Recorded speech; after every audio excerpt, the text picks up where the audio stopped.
Welcome back to Minds Matter. I'm Ava. And I'm Beth. This week, I spoke to Dr. Gerald Higginbotham, who is a postdoctoral scholar at the Frank Batten School of Leadership and Public Policy at the University of Virginia.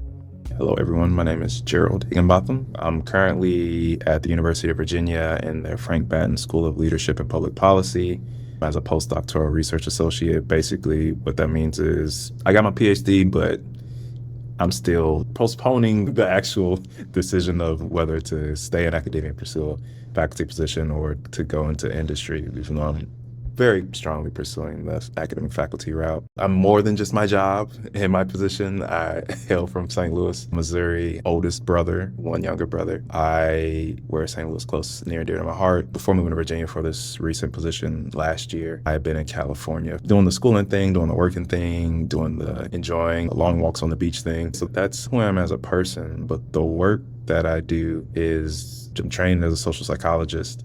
And what I've been up to recently was really thinking about how it's important to consider history as a social context to understand human behavior and attitudes. Being a social psychologist, we take social context into account, but one of the things that I've been pushing for and is actually rooted in some training that I had in cultural psychology is to really think about how group histories and understanding group histories can help illuminate the psychology that we see at group and individual levels today. So that's the broader scope of the work that I do and have been pursuing that in the domain of sports and firearms and even how we think about histories of oppression. You mentioned that you started with thinking more about cultural psychology, but looking at why you think taking this historic lens is so important and whether you've seen in your work any consequences of us not having done that in a lot of the research that we do. It honestly started in grad school. So in undergrad, Jennifer Eberhardt was my major advisor. She had a lab with herself and Hazel Marcus, and cultural psychology is this huge part of the Stanford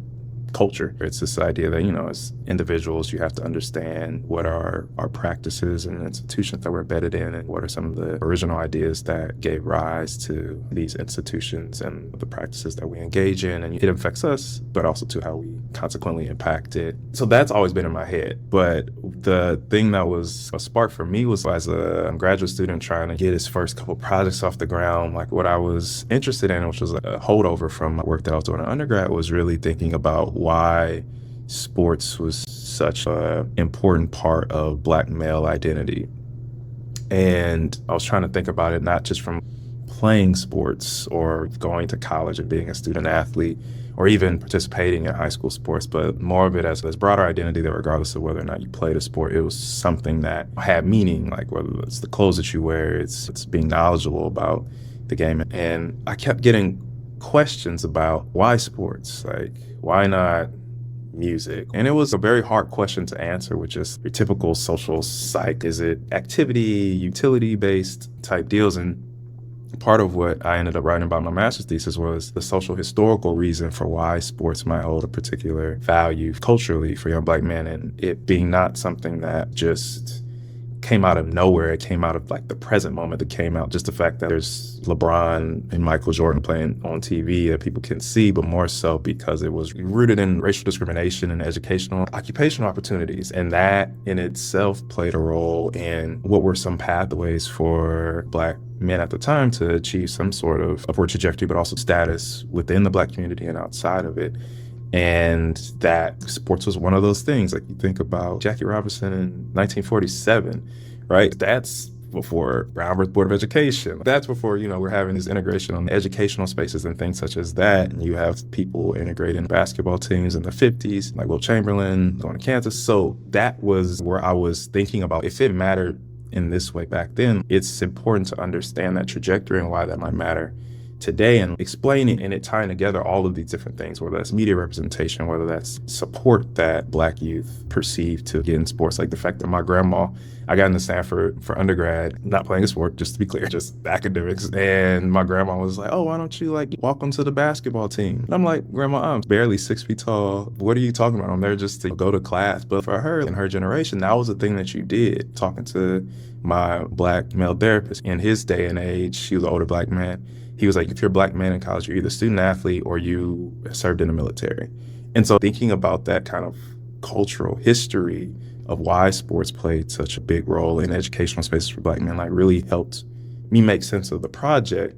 And it was the true psychology behind what was happening in the present. And so that for me was one of the early triggers of saying, I need to be thinking about this history and all of the psych work that I'm doing, because it can be trivializing if I'm just saying like sports is important because what people see on TV. And that's part of it, but there's a longer trajectory of how we got here. And so I think that was one of the things that has really shaped the work that I'm currently doing now, whether that's with firearms and things such as that. And yeah, I think a failure to do psychology, and this isn't stuff that I've been brought up, it's things that other people are working on, is taking out the history can really make us focused on what's going on in the present. Like, why do we have these racial differences in the present? And in many ways that can be reifying like racial differences versus saying, how do we get here? Think about it as an active process. Thinking about, we just recently had a conversation, and it's relevant to some of the work we published on sports and stereotypes. When we submitted some of the papers, Black men being assumed to be a student athlete and that being related to lower perceptions of academic ability on college campuses, people are like, aren't they more likely to be student athletes? Isn't there a kernel of truth to these stereotypes?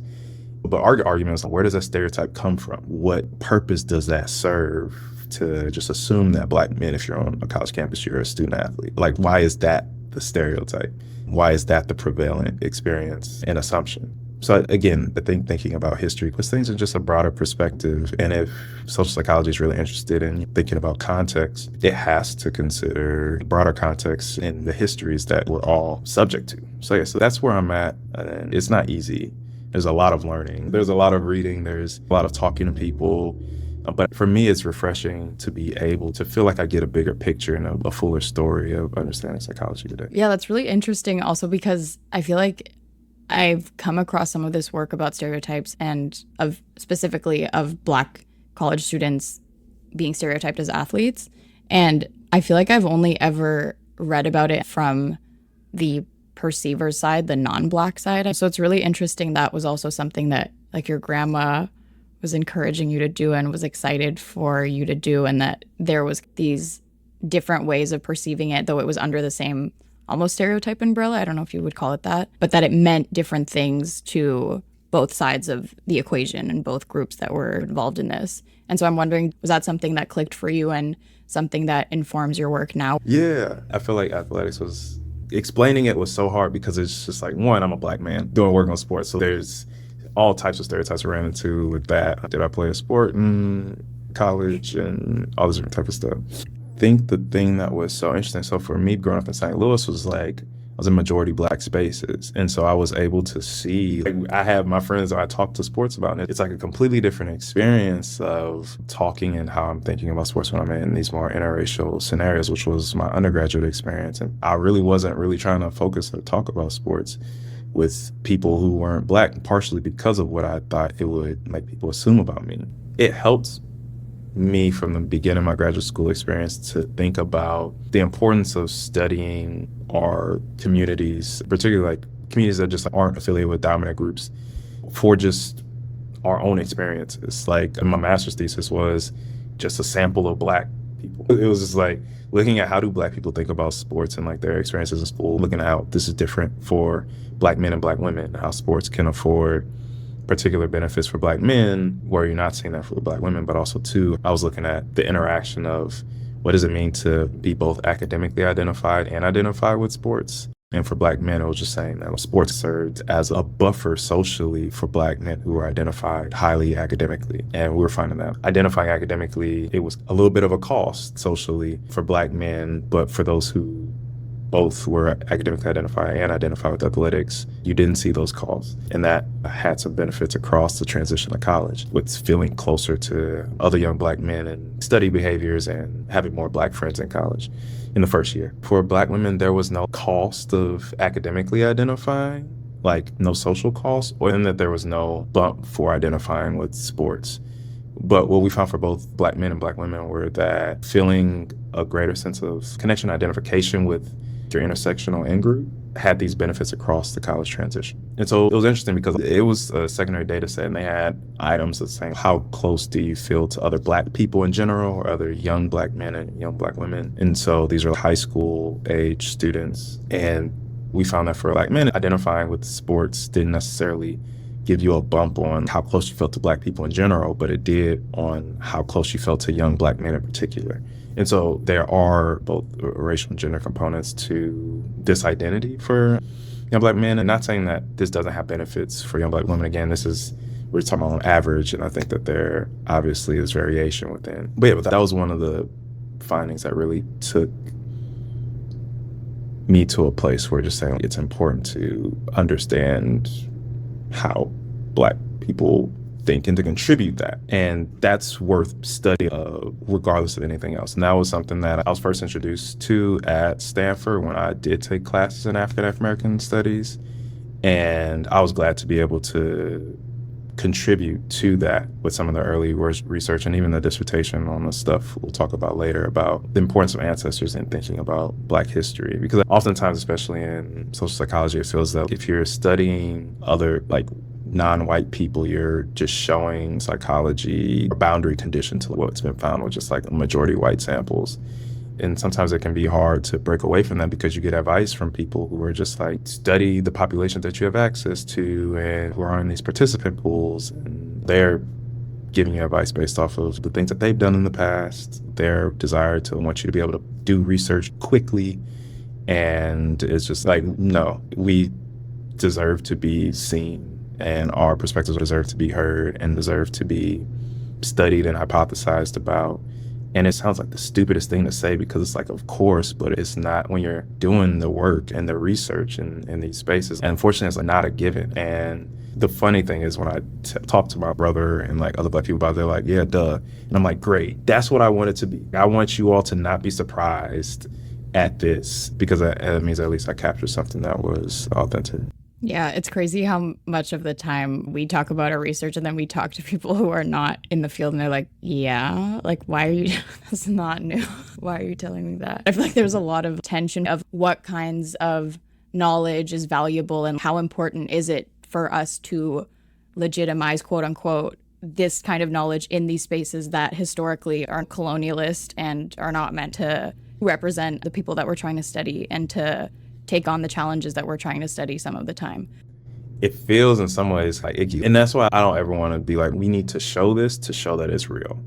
Just because your perspective isn't represented in what has been shown in research and documented before doesn't mean it's not real. Oftentimes it means they weren't studying these different groups, or they were just studying one particular aspect or had a different perspective that typically isn't coming from the community. So I don't think that the work, and I would hope that the work is never taken as trying to legitimize it, but more so as just work that can be used to supplement. It's just, for instance, I've done stuff outside of academia, reports, in film and media representation. It's not telling anybody anything new, but when my Black friends who are in media or acting or music, if they are able to take that report and use it. And so I want to make stuff that people can use and contribute in that way, especially when we're advocating for social change. I think one thing, I haven't done this myself, but definitely participatory research, I think is important. And at some point, I want to do that and make sure that's a part of the work that I'm doing. Because I think having communities design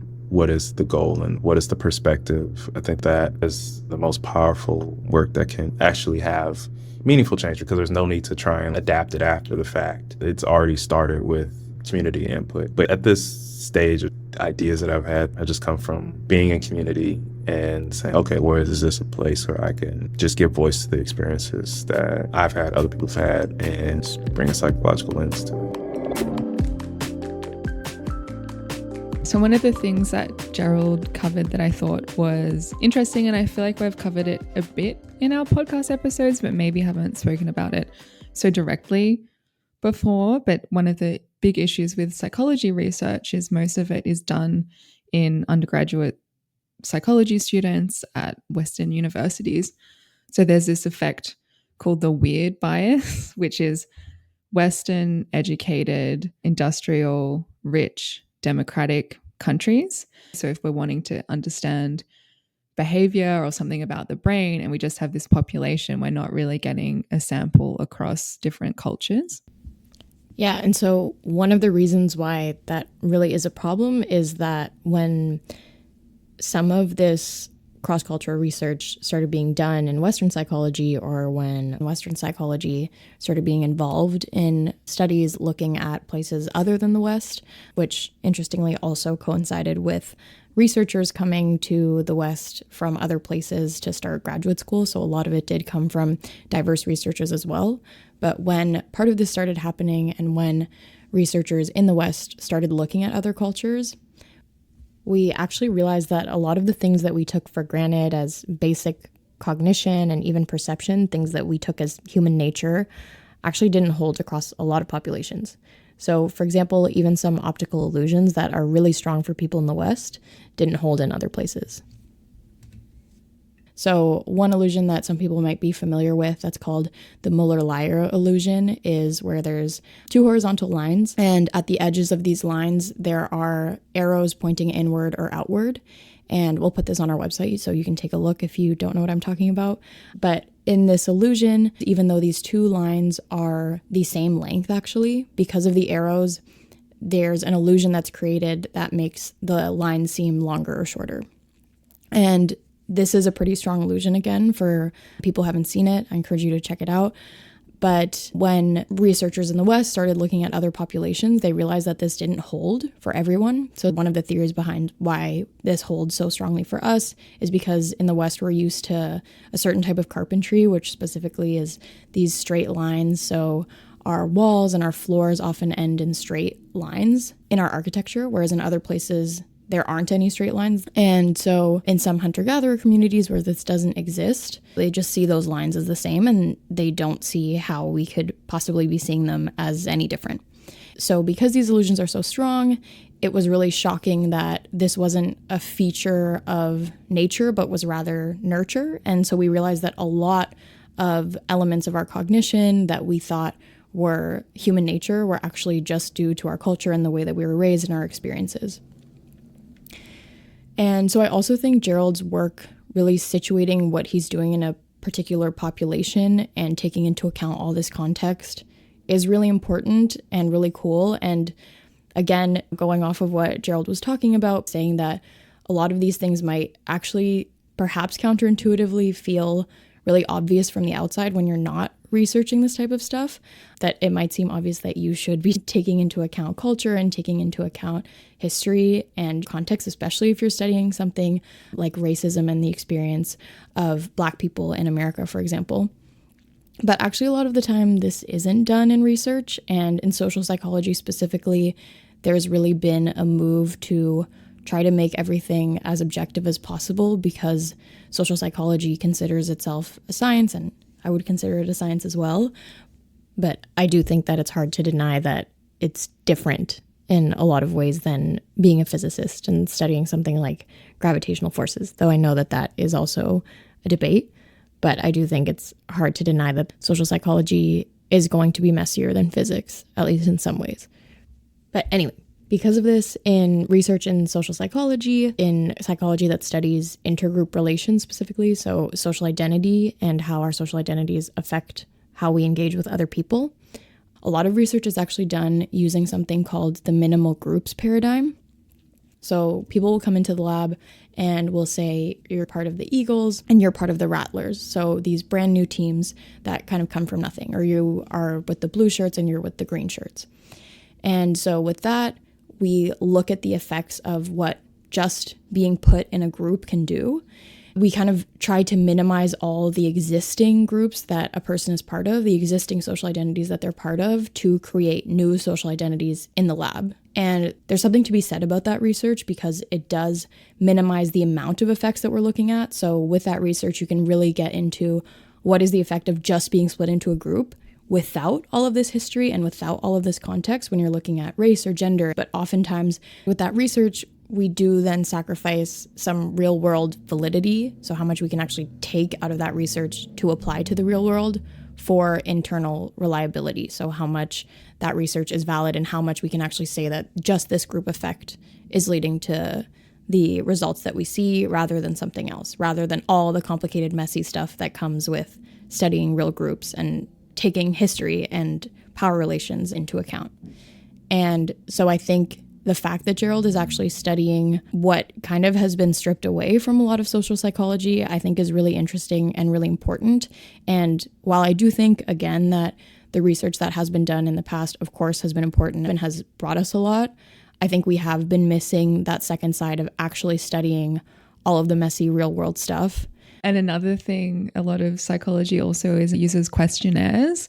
And these questionnaires obviously are written usually first in English, and language has a certain meaning and phrases that we define and say it means X, Y, Z. So if we're using these same questionnaires in different cultures and translating them into different languages, we can be asking a totally different question. I had a really cool conversation recently with someone I know who studies bizarre dreaming, why we have these bizarre images in our dreams.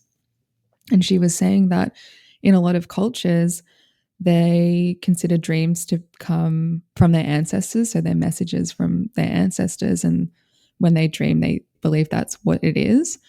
So when you ask these populations about bizarre dreaming, they report way less. But is it because, if you think it's from your ancestors, it's going to seem less bizarre than people who don't think that? But then these groups, so it's tribes in East African countries, we just don't really use that data then. So then what are we really capturing? And I think that's, it comes up a lot in psychology, and it's interesting to think about.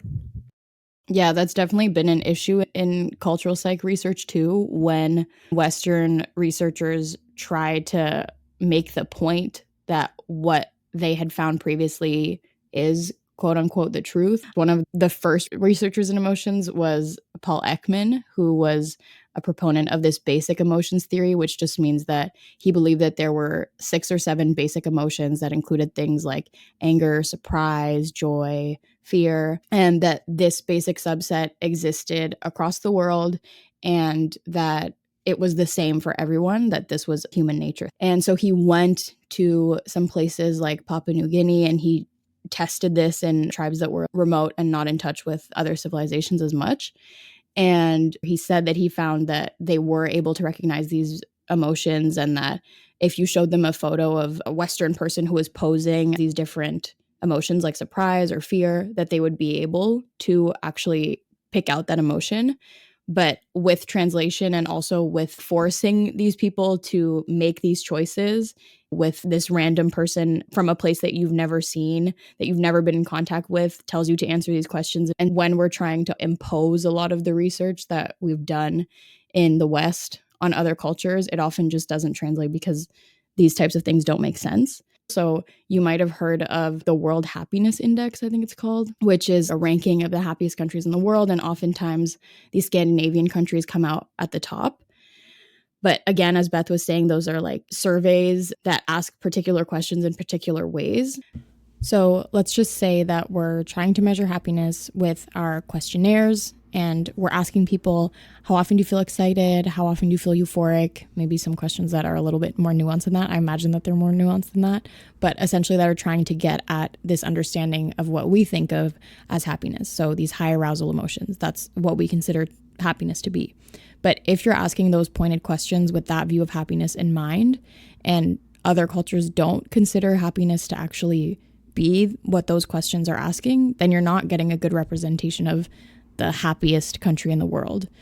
Or maybe you're just getting a snapshot of the happiest country in the world if you come from a certain culture. There's also, side note, some interesting work on the fact that in some cultures, the pursuit of happiness as a concept just isn't something that's really valued. So even asking those types of questions are a little bit out of place. But just this basic idea of the fact that when we're asking questions, using surveys, and trying to import a particular viewpoint and trying to get at a view of human nature with a specific type of human nature in mind from the get-go, you're often not going to be getting good results, and you're often going to be biasing your results in some ways. And that might partially explain why we get those results consistently year after year, with certain Western countries coming out on top of those happiness measures. So I think these are just some reminders of the lesson that we've learned so many times in psychology, that we need to be taking culture into account. We need to be taking structures into account and the way that people's environments influence them. This is stuff that psychologists have been talking about for a very long time, but that I think is often forgotten about when we're doing our psych studies in the basements of our universities. And I think what's also interesting about what Gerald does is that it's a really good reminder that we not only need to be taking broad culture into account in the sense of when we think about weird populations, I think a lot of the times it calls to mind this geographic map of the world where it's about regions that are really separated geographically. It's about North America and Europe versus the rest of the world in some ways. And I think it's a good reminder that this issue of weird populations is not just about some countries being studied and others not being studied, but of it being a particular slice of a population in these countries being studied. Some people have argued that it's not only W meaning Western, but that W also means white. And I think Gerald's research is a really good reminder of the fact that that W can really stand for white, and that in a lot of the research that's done, as Gerald mentioned, we do use convenience samples a lot. So there are reasons that are more practical, that people are just going to be using whatever population is at hand. But there are also more structural reasons behind the fact that a lot of research wasn't looking at the kind of other side of prejudice, namely the people who are affected by prejudice, not the people who are potential perpetrators of prejudice.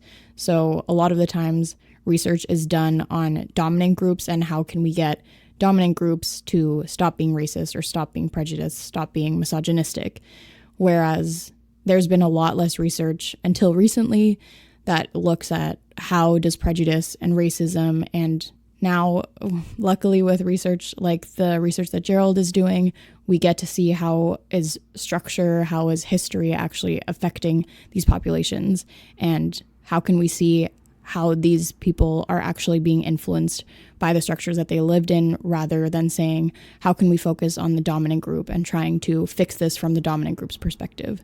So I think just from the cultural perspective, another good reminder of culture not only being at the geographic level. So you also have a line of work on firearms and gun ownership. Could you tell us a little bit about that research? Yeah, so the guns work actually started off as one of those, you have an idea, you see something out there in the world. I think it was that sniper in Texas, and he ended up being black, and they ended up killing him. Like one of the stories of how a black person is killed before they're arrested. But there was like a Facebook video that was going around about a Dallas gun club, and it was just like black people talking about protecting their own communities. Like I had never seen it. You hear about it, especially thinking about like the Black Panther Party and things like that, but I hadn't seen what that looked like. And I was like, oh, like that probably would scare some white people. I kept running into that kind of idea. I went to a comedy show, and this was before he was controversial, so I think about history. It was in Chicago, and Dave Chappelle was a surprise comment, because he was talking about, it was in the context of guns. He was like, what if black people, we just all got firearms, gun control laws will change tomorrow. This and other things kept happening. I was like, okay, this is something that I think is important to study. But before doing that, I was thinking about educating myself on gun control and gun policy. One of the histories that stood out to me was firearm policy in California. And California has some of the most strictest gun control laws, but one of the stricter laws were passed in response to the Black Panther Party in 1967. And what was crazy was that the people who supported it was then Governor Ronald Reagan. And he had the support of the NRA, or National Rifle Association. And it was in response to Black Panthers who had been carrying weapons to protect Black communities from police brutality in the 60s. So they're doing like police patrols. So the police would pull over a black person. If Black Panthers were called, they would stand across the street just watching with their guns. And it had effects on some of the brutality that was going on, because like you're not going to do that in front of black people with a lot of guns. But that was threatening, and it was attributed as one of the reasons for the Mulford Act being passed. And there's this iconic protest image of the Black Panthers like protesting the bill on the steps of the state capitol with loaded firearms. They're like, this is specifically designed to keep Black people disempowered. And so that was really illuminating for me, thinking about this is a very specific historical moment, but did this map onto the psychology that we see today, again, thinking about history. And I talk about the kind of this trajectory more in the specific research paper. And in that paper, we were asking, who do white Americans perceive gun rights to be for? And what we find is that using implicit measures that white Americans, particularly those with strong anti-Black attitudes, associate gun rights with white people and gun control with Black people. So they're showing these more indirect associations with these implicit measures. And then what we tested was we show that Black people are using particular gun rights at a faster rate than white people compared to exposing a separate set of white people to information suggesting that white people are using this gun right at the fastest rate.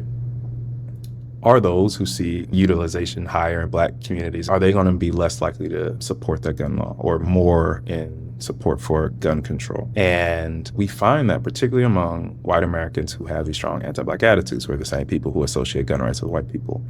And it's crazy because also there's research that shows that it's these white Americans with stronger anti-Black attitudes that are some of the most staunch supporters of gun rights. And there's research that's been done in sociology and political science showing that if you can get a sense of a white person's level of anti-Black attitudes, that is almost as strong as a predictor, if not stronger, than their political ideology of how much they support gun rights or in opposition to gun control.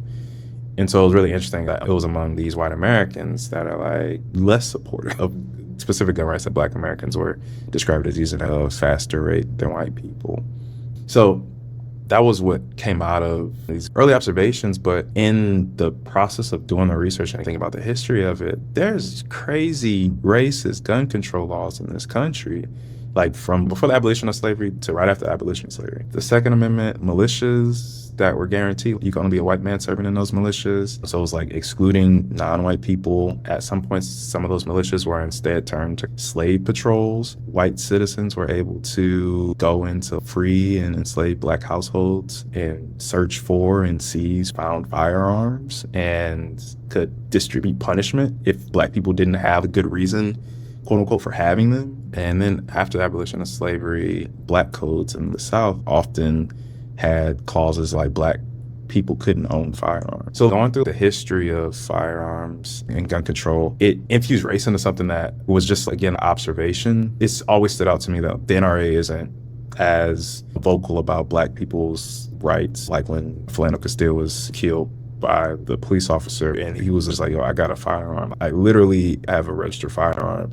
And he's no longer with us. They murdered him. But there wasn't an outcry. He is a legal gun owner. Where is the outcry? Where is the protection from government overreach and for his gun rights that the NRA typically calls for? So like those things are obviously very salient in the present, but looking back to history, just again, clarify a broader pattern. And it's a pretty sobering thought about what do guns mean in the US and who are guns for and how they've been tied to white supremacy. And putting in the broader context, it makes what the Black Panther Party was calling for when they were saying these people were trying to take away our rights, and it's to keep Black people disarmed and powerless. That had history infused in it. And so we're coming on today a little bit barely separated from that past. So that historical trajectory still matters for these patterns that we're seeing today. And it all eventually comes back to power, whether that's patriarchy,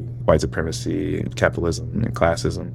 Yeah, so that was the trajectory of where we're going with the firearms, but where we're going now is thinking about, again, highlighting what are Black Americans, like what do we think about guns from a social psychological perspective? What are some of the things that are influencing our own attitudes to guns, our own experiences? And again, not just to say how are we different from white people, but to really highlight and give voice to our perspectives in the gun debate. So I'm wondering, because now you're at the School of Public Policy, right? So do you see a direct line already into how things like this can be translated into policy or applications of this type of work? let's say someone wanted to increase gun control in the US and they find your work and they basically come to the conclusion that Dave Chappelle came to, which is give all the Black people guns, and then the people in power will get nervous and might end up actually implementing gun control. I'm assuming that's not your line of thought, but are you thinking in terms of any kinds of policy applications with this work? Yeah, that's a great question. I teach a course at Baton School on identity politics, and we talked about this research and the role of race and racism in guns. Also, the students had that question. So to be very clear and blunt, no, that is not the takeaway. Like, the takeaway is not to weaponize lawful legal Black gun owners and the fact that Black people are utilizing their rights to firearms. I say that because if you're motivating policy based off of galvanizing anti-Black sentiment, how does that show up in the policy? How does that show up in its writing, its intent, its application? And how is that going to land on the experience of Black people, like just literally trying to live their lives? And weaponizing Black people in that way is not the recommendation. Because it's been asked that in a way, it was just, could it? And it's just like, no, we're not. Like, the point of this, right, is to show that even in race-neutral policy debates, racism plays a role, particularly like power. And I think one of the takeaways could be thinking about how are gun control legislation being applied, right? Is it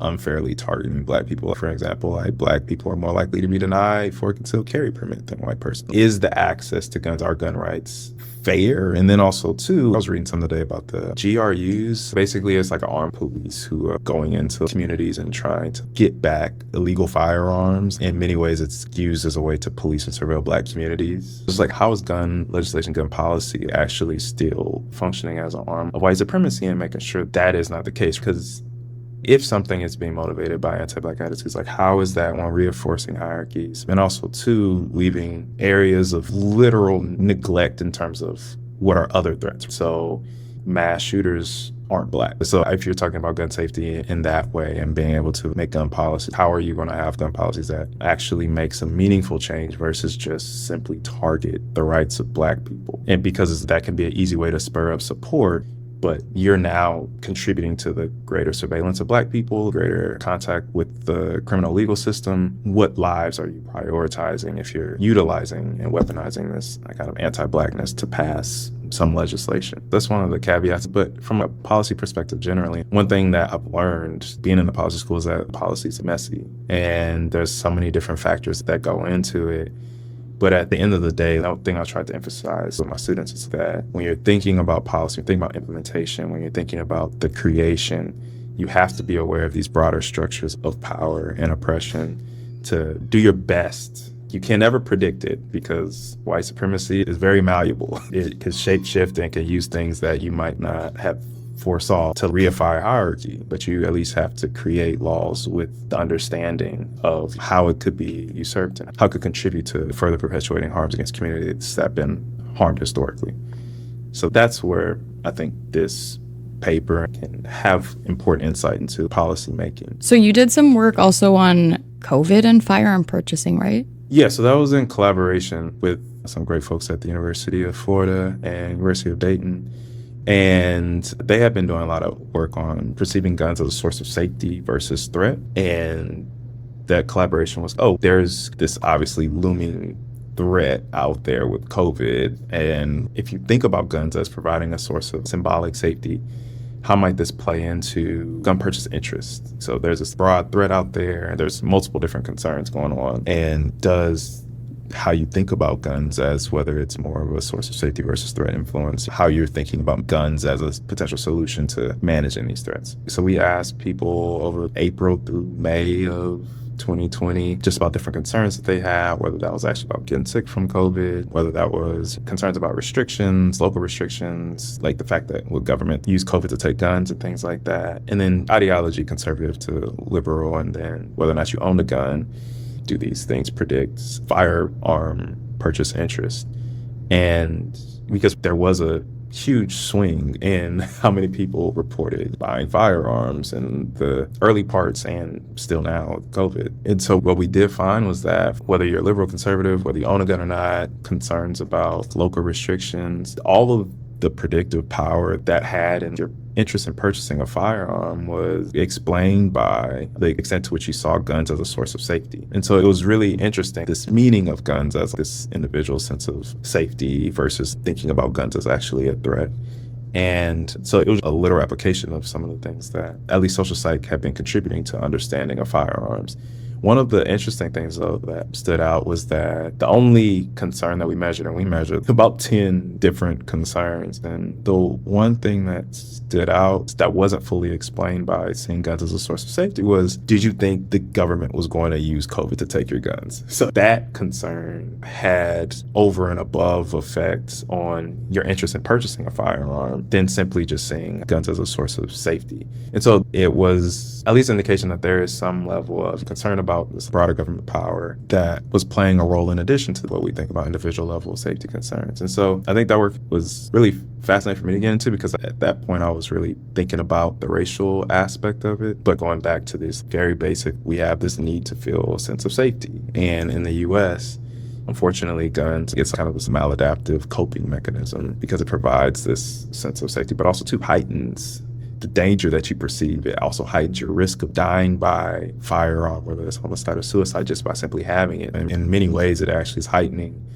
the threats that you originally got the gun for. And that's why I think it's a spiral. And I think breaking the spiral is a huge undertaking. And I think the work that we did in this paper showed that, for sure. Did you look at any outcomes in the paper of how comforted people felt post buying guns, or was it just in the moment?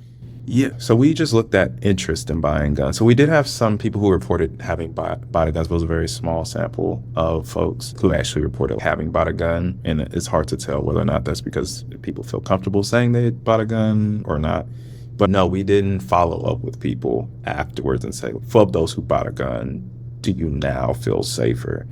But the one thing that's interesting that's been found in the gun research is that even reminding people about guns or asking them questions about guns increases their sense of threat. For example, they have a scale of belief in a dangerous world or belief that the world is dangerous, and they ask people, to what extent do you believe the world is dangerous? And then all the items that they use to measure that. And then they ask them about gun attitudes. But for some people, they flipped the order. And what they found was that when they asked people about guns first, those people reported higher belief in a dangerous world than folks who were asked about the dangerous world questions first. So simply even thinking about guns increases the sense that there's danger to be attended to. And these are people who are gun owners? It would just be interesting that gun owners themselves get more freaked out by being reminded that there are guns when presumably they're buying guns to feel safer. As you said, some people view them more as like a safety tool. Yeah, I think that's a maladaptive part of it. And these were gun owners. Okay, so you say you've never shot a gun? No, I'm Canadian and we don't. I'm sure Beth, she's Australian. I'm sure she's also never shot a gun. I think all of this from a non-American perspective also feels so foreign. It's just not something that we grew up with at all. So definitely never shot a gun, but yeah. Yeah, okay, so I'll just say the first time is wild. And the first time it was wild because there's so much power in your hands. But when I left, I didn't buy a gun. I was just like, me and brother went to a shooting range first time. And when I left, I felt like, wait, there are people out here with this type of power, and now I'm aware of it, and I don't have one. And that is often how it's described with people, like gun owners. It's just like, when I left my weapon at home, I feel naked without it. I feel like I don't feel whole. Some researchers talk about the embodied experience with guns. Other people just talk symbolic safety and things. It's an entire experience, and it becomes like a part of our identity, a meaningful part of one's sense of self. And I felt it even the first time that I actually shot a firearm. But that's why it's this maladaptive part where you're just reminded of how dangerous the world can be when we're made to think about guns. And that was something that when I was first thinking about this from a research perspective, I've always thought about there's this crazy amount of guns, but thinking about the psychology behind it, like why the proliferation, it makes sense from a baseline level, but there's so much underneath it that contributes to why, and it's multifaceted. It's lack of trust in government to protect, but also too, it's racism and concern and power concerns. And that's why the US is an outlier, because we don't often talk about these things. I think something that, probably was obvious for everyone listening to it, but is that with gun control, I really never considered it under a racial lens. No, me neither. And like people who know me know that I tend to put a lot of things under a racial lens. So it was interesting that it was so clear that gun control is so linked to racism, that racism was driving gun control and is something that can motivate that, and also something that clearly, I think with the example of the NRA not caring at all about a Black person who had a legal right to a gun when they're demanding that guns not be taken away from other people, is just such a stark example of the fact that you can't ignore that these issues are there within this debate. No, I had never really come across that either. And I think it's because maybe it's one of these overarching things that we're just like, oh, that's bad, it's all bad. But we're not actually looking into the underlying things that are bad within the bad. It's just like, oh, guns are bad and that's that, and not these other things that are at play. But I thought that was really interesting. And I was also surprised that I hadn't come across that viewpoint before. Yeah, it's just definitely something that at least for me, I hadn't seen talked about. And I think it's just so hard to ignore how much race really does play such a huge role in America, but also across the world in different ways. Yeah. And I just keep coming across things that I thought were quote unquote neutral, which of course nothing ever is, but this is for the TikTokers out there. Do you know the clean girl trend? No, because after our TikTok episode, I refuse to ever go on it. I'm sure you've seen it online as well, but there's what is this, it? I guess it's like a Gen Z trend. You've seen it. This like model look of like middle part and then slicking down your hair. Oh, yeah. And then the bun and some little hoop earrings type of thing. And like a singlet or something. Yeah, and it's like the off-duty model look, and it's the Kendall Jenner look, or like this ex-white model look. Yeah. And I saw an essay about the clean girl look and about how actually women of color, Black women and Latino women have been doing that look forever. Like the slicked back bun, hooped earrings, like all of that is just basically copy pasted from Black women and Latino women, but that's never been associated with being clean, quote unquote, with hygiene. And yeah, I just thought that was so crazy that even in something like that I also definitely associated that look with white models and white women, and realizing that was just, again, another kind of case of appropriation, or of us, even if we don't want to put it that heavily, of us just not realizing that was exactly the same thing. Just the fact that it was on a different body and a different skin color made us not associate it with cleanliness. Yeah, just that type of stuff. It's just everywhere. Obviously, that's a more trivial example, but we can't escape our history, that it's always going to be there. I think that clean girl thing is a good example, because I think that shows how these ways that we think are so ingrained. So it's hard for us to actually step out and be like, oh, wait, why did we associate this group with the cleanliness, and this look's been around for a long time?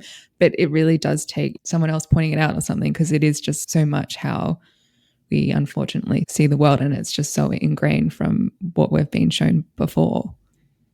Yeah. And I think that's another point about not only studying diverse populations, but having diverse researchers be doing the work, because there's just things that I wouldn't think about or I wouldn't know. For example, in Gerald's earlier work on sports, I wouldn't know that in the Black community that people are also talking about sports in a certain way, and that there's also this type of history attached to it and this type of pride in it, depending on the group, of course. And I think Gerald is such a great example of, and he was very clear about this too, but of living your life as a person, and your research is, of course, something that you love and you dedicate yourself to, but that your research has to be informed by your life. Yeah, and the idea that we just come into the lab, put on a white coat and leave behind who we are outside of the lab just doesn't happen.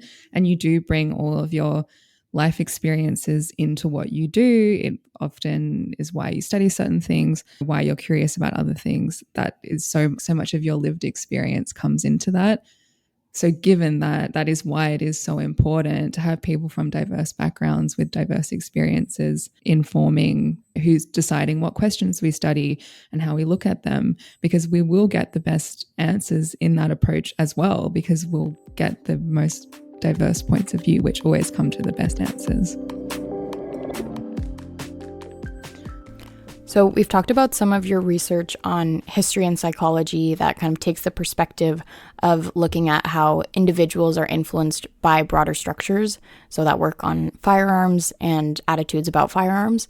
But you also do work that looks at more intimate personal connections with history, namely looking at the amount of closeness people feel to their ancestors and how that influences how they might see a historical event, how that influences their perceptions of history. Could you tell us a bit about your approach with those studies and what you found in that work? Basically, this study was looking at how people think about history different. And it's taking this idea that history is a fact. History happened. But that doesn't mean that we think about it the same, that there are different motivations to how we want to think about certain history or history generally. And so this research was looking at that in the context of thinking about anti-Black racism or histories of anti-Black racism. And part of it was looking at racial differences and what might explain it, what are some factors that could influence it. And for me, I was, again, going back to the sports part about really just giving voice to Black perspectives and Black psychology, was this idea that had stayed with me about feeling a sense of connection to one's ancestors, and especially when engaging with these histories. And it came from some of the work I was doing in undergrad. I worked on the MLK's paper project, which is basically a huge research endeavor at Stanford University that's creating volumes of the life of Martin Luther King Jr. It was something that Coretta Scott King had tasked researchers at Stanford to do. Like, folks are researching, going through newspaper clippings, letters that people had sent in, letters that Coretta Scott King had given to try and map out his everyday, like, where was he at on a day-to-day basis, and like printing these huge journals of his life. I was not great at that. So they put me translating these written documents to online format. So I was actually able to read and listen to transcripts. And there was one that stood out to me, and I still couldn't let it go. MLK was traveling, I think, a talk, and I think it was in Alabama. And it was a letter from the leader of the KKK there to MLK saying, hey, I don't think you should come here. Partially because there's a segment of us, of younger people who are trying to prove themselves in our group, that I can't guarantee your safety. And it was this weird moment where he was warning MLK. And so it was just mind-blowing to me to see that there was actually written letters about, quote-unquote, looking out for MLK, but saying, no, just beware that I can't promise that there's safe passing. But what stood out to me was it was written to MLK in 1958. And that was the year that my parents were born. And I was just like, wait. It just clicked for me for some reason. I was like, yo, my parents were born, like they were a few months old at this time where MLK's been written this letter to. And it just started clicking broader, like they're only 10 years old when MLK was assassinated. And so they were also born before Black people had the protected right to vote. And so all of that started making the history feel more real and serve as like, yo, my connection to this history is literally through my parents. And that stayed with me. And thinking of when I was learning history in other places in undergrad, it was like, oh, I can place myself in these different moments, partially because I could see or think about where my parents were at, or my grandparents. And so that was one of the things that influenced this project, where I was thinking about, like, for Black people, when we're learning about these different histories, are we thinking about our connection, and are we feeling us as a connection to our ancestors or just older familial others that give us a sense of connection? Is that playing a role into why we might see these histories as happening yesterday, not that long ago? Whereas when talking about Black history to white people, I remember clearly talking about slavery, people are like, why are we still talking about that? That's happened so long ago.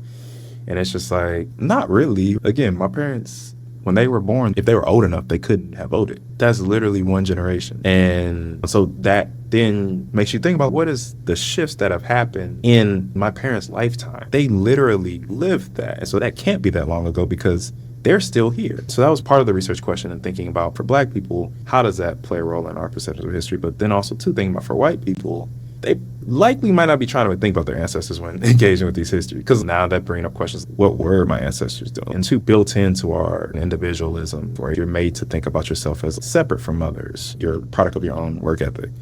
And so it started clicking some of those things about, is that individualism a way to distance from one's ancestors? And for Black communities and other communities of colors, thinking about a very valuing of one's ancestors and acknowledging that where I'm at today is because of them. And yes, I work hard, but I wouldn't have had the rights I had if it wasn't for people marching, and that being a tie to the past. That sets the background for this entire project, where I was looking at differences in how long ago did Black and white Americans perceive the Tulsa Race Massacre to happen, and also, too, how long did people perceive the consequences of the massacre?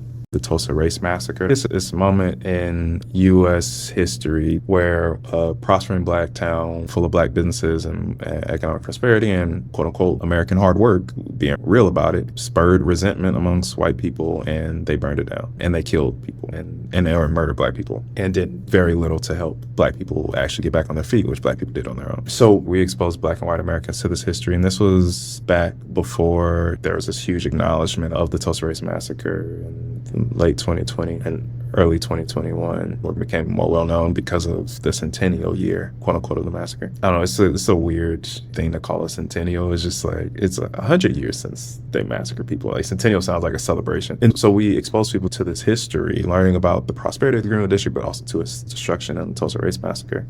And we ask people very simple questions, like, how long ago in the past does this feel like this happened, in more or less words?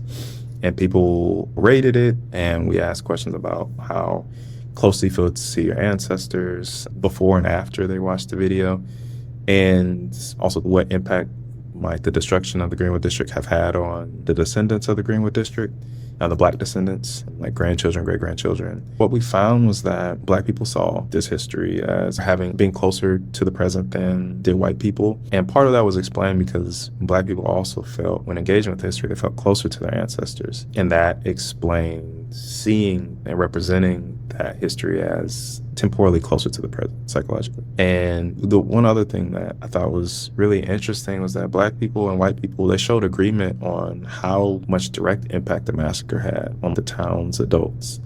But the agreement stopped at that point. Black people continued to express like this had high impact on the town's children, grandchildren, great-grandchildren, or white people decreasingly said that this had an impact on their ability to generate wealth or accumulate wealth. It's an interesting question to think about, because at any rate, any destruction of somebody's wealth has an 100% impact on the subsequent wealth that they can. That's just how money works, and compound interest and things like that nature work. But it was interesting to see that discounting when it got to later generations, which was showing that, again, thinking about what is the long-standing consequences of these histories of anti-Black racism on the ability of Black people just to accumulate wealth. And that was a really big finding. The psychological outcomes for white people were also just as interesting, but it was unexpected. And what we found was that white people were simultaneously feeling close to their ancestors, but distancing the history. And that's something that's still being explored now, but it in many ways reflects where we're at as society. And it was funny because it took me a while to make sense of some of the patterns we were seeing. And yeah, I think thinking about policy was helpful in that, because we see a lot of folks who are pushing very hard against quote-unquote critical race theory being taught in schools. I always make it a point to say it isn't. Like, critical race theory is barely being taught in grad schools. Like, you have to be in a very specific grad program. But also, too, are the ones very similarly showing high support for respecting the legacy of the Confederacy. And so it's interesting dual holding of trying to value one's familial legacy, but also to distance the more racist parts of that legacy. And yeah, it's research that we're still, it's a dissertation, so it's like breaking new ground in many ways. There's a lot of different directions to go with it, and it's one of the more exciting research agenda pieces that I have, in part because, again, giving voice to Black American psychology has been worthy of study in its own right.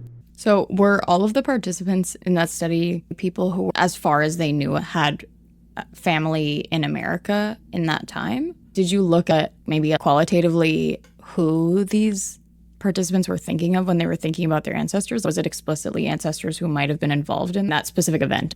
That's a great question. So we didn't ask about like generation status. How long has your family been here in the U.S., which I think is something that from a follow-up perspective is a direction I'm definitely interested in going. And no, we weren't thinking about specific connection to the events. And again, part of that was prioritizing, thinking about this from how Black Americans might be thinking about their connection to this history. So often, because of very explicit practices in the U.S. of family separation, going way back to slavery, there are more flexibility and sense of familial connection, right? There's like fictive kinship networks. Like my dad is one of the ones who, he meets a Black person, he's just like, oh, we related at some point. And so it's this idea that feeling a connection to past ancestors broadly, in part because the ability to actually know the direct people you're connected to have been taken away from a lot of Black people. You have even ancestry tests right now, they can tell you a guess of how much this country or region of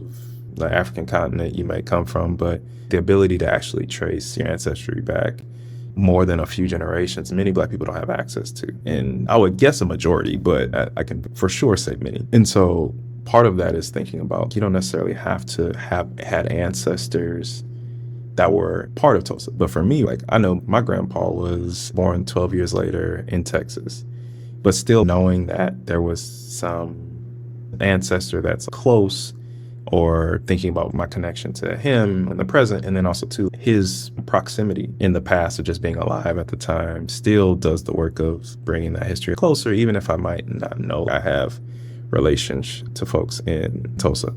Fun side note, I did road trip through Tulsa, Oklahoma with my mom, and we met a random guy on the street. He was a tour guy. He descended from folks who were in the Tulsa Race Massacre, and him and my mom actually did end up having a cousin in common. So I guess my dad knows what he's talking about. But that potential possibility makes this idea of not necessarily needing to know one specific connection. But I do think for white Americans, because it is a potentially threatening history, I think that sense of knowing or not knowing might be a little bit more impactful for how they're thinking about that history. This is, at this point, way beyond what the data shows and what it has, but I think from thinking about threat and other research that looks at how are people thinking about history that or past wrongdoing they feel unjustly blamed for, there is often a reactance to thinking about that history as having some proximity to the present. And I think that could definitely be something that could impact folks who will have more of a potential perpetrator or oppressor relationship to past atrocities.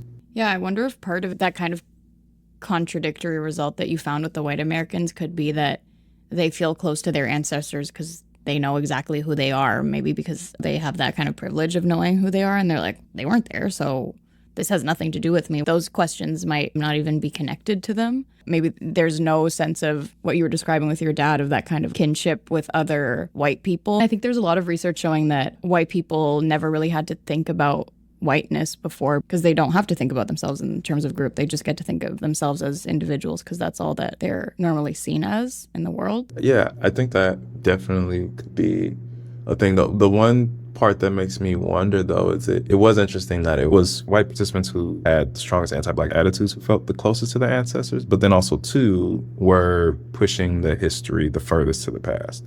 So it could be like, I know what my ancestors were up to. I know they weren't involved in that, but it still was interesting that the history, at least based on how it was being distanced, at least signaled that history was threatening. And again, it's like this double motivation, right? Because to be honest, everybody wants to feel good about who we're related to. Like, you got folks you might don't talk to in your family because they're weird. Oh, they done did some shady stuff. And so I think the thing about time passing is that your memory of things can be malleable, and you can track out the good things and maybe push some of the negative stuff to the past, or at least to the recesses. But it does seem that there's some like gymnastics going on to make sense of being able to feel like I want to feel a sense of connection to my family members, because that might be an important sense of self and identity. But it'd be interesting to think about what you said earlier qualitatively, like what parts are you holding on to? One of the things that also stood out, that show Finding Your Roots, when like Ben Affleck found out that his ancestors were slave owners, he was like, scratch that from the record. And so I think, especially in the US, because that is one of the few systems of racism that we all agree to was bad, wanting to not feel connected or not feel personally implicated or not feel descended from folks who very explicitly participated in these very blatant racist acts or institutions. And because the history is a fact, but the way we represent it isn't factual, it's very subjective, it allows us some malleability. And that's what I think that those results are picking up on. But it's something to still be explored. Did you look at positive or celebratory history at all, like the Greenwood District pre-massacre, or maybe some big advances in civil rights legislation, for example? Something I'm thinking with these white participants who are the ones who hold the most anti-Black attitudes, who are the ones who are simultaneously feeling very close to their ancestors, yet pushing that history away, is that I'm wondering if maybe to them, the history of the Tulsa Race Massacre might not actually be seen as negative, whereas for the Black participants, they obviously are seeing this history as clearly negative and also have likely witnessed the after effects of things like the Tulsa Race Massacre and other obstacles to Black people accumulating wealth and accumulating generational wealth and just being able to thrive in society. So I'm wondering then if they looked at celebratory history, because celebratory history might be seen as more in line with current goals of racial equity, but perhaps bringing it up might just show how far away that goal feels. So bringing up that history that maybe happened in the 60s or 100 years ago or whenever it is, bringing that history up might just also make salient the fact that that goal of racial equity is so far away. So I'm wondering whether Black participants might perceive then celebratory history or positive history like Black Wall Street, pre-destruction, do they see that as further away than something negative? That's a great question. There was one study where we tried to test that with the Black Wall Street, where we talked about the prosperity, and then at the very end, we had a small section on the Tulsa Race Massacre, but we had to talk about the Tulsa Race Massacre. There's no way to talk about the Greenwood District without a question like, oh, what happened to the Greenwood District? Why isn't it here anymore? Well, racism. But we did actually, more directly to your point, show people in more recent history, quote unquote, speeches from 1963, one of which was very clearly racist, which was George Wallace's Segregation Forever speech, which is very clearly, we don't like Black people. We want segregation forever. And people cheered. And then we showed another group of participants parts of MLK's I Have a Dream speech that a lot of white people like to pull the color blindness part out of his. Oh, yeah, he said we should all be inspiring our children to hold hands of each other regardless of race, and ignore the fact that he talked about issues of race and racism. But we found actually that anti-Black attitudes predicted the distance of history only when it was about the history that was very explicitly anti-Black. So it was when listening to the George Wallace Segregation Forever speech, that's when we found anti-Black racism actually predicted seeing that history as further away. So those white Americans with stronger anti-Black sentiment, they are endorsing that. They saw that history is happening further in the distant past than those who endorsed it less. We found, though, with the history that was like MLK's I Have a Dream speech, there was no effect of level of anti-Black attitudes on how far away that history was perceived. So again, it was something unique about being confronted with histories of anti-Black racism that is eliciting those folks who are higher on anti-Black attitudes in the present to push that history as further to the past. Did you measure Black people's responses to the celebratory history as well? No, so this was only a study with white participants in this one. That would be cool. That would be really cool to see the difference. Yeah, again, there's so many different places to go with this. Do you want to actually finish by just sharing some of the work that you're working on now and your directions that you're looking at? What am I working on next? Besides self-care, again, the research on Black Americans' gun attitudes is something that's super exciting for me, in part because there's not a lot of research in social psych that is like trying to center that.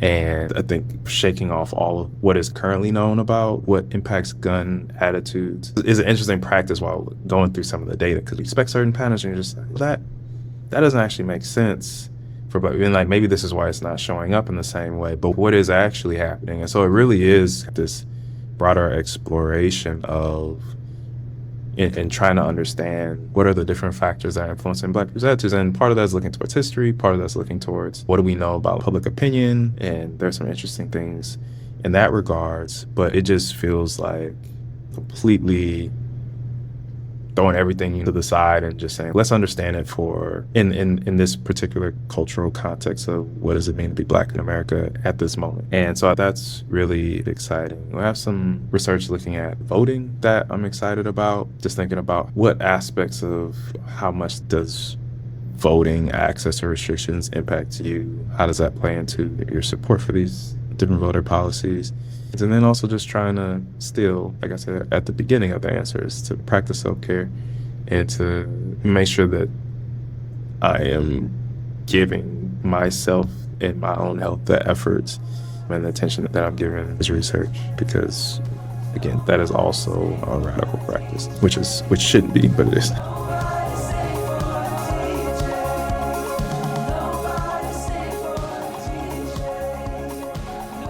Thank you to Dr. Gerald Higginbotham for joining us this episode. Our intro and outro music is Nobody Stayed for the DJ by Glacio. Our transition music is Back for More, also by Glacio. Minds Matter is mixed, edited, and created by Beth Fisher, she's the Australian one, and me, Ava Madasuza. We'll be back in 2 weeks with a brand new episode of Minds Matter. In the meantime, find all our episodes and show notes on mindsmatterpodcast.com.